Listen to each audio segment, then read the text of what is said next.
the improvement is not finished when the solution goes live. That is where many projects fail. The real test is whether the new way is still being followed weeks and months later. That is what improve and control are all about. Improve is where you put the better way of working in place. Control is where you make sure the improvement does not disappear. One of the most important parts is standard work. Standard work means writing down the new way clearly enough that a new starter could follow it. Not a vague note.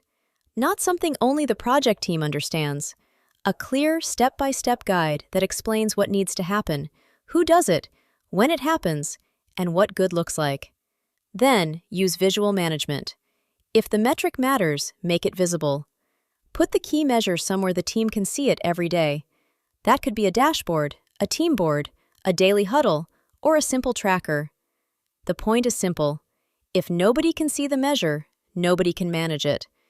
Visual management helps the team spot when performance is drifting before the problem becomes normal again. Then, train and audit. Training makes sure people understand the new way. Auditing makes sure the new way is actually being used. A simple 30, 60, and 90-day check after go-live can make a huge difference. At 30 days, check if the team understands the new process.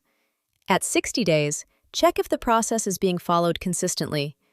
At 90 days, check if the results are holding and whether any adjustments are needed. This is how you stop improvement work becoming a temporary fix, because a solution that is not controlled will slowly fade.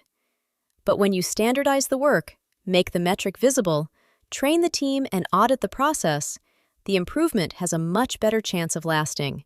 If you want your improvements to last beyond go-live, follow SimplicityHub for more practical Lean, Six Sigma, and continuous improvement lessons. Free templates available. See links in description.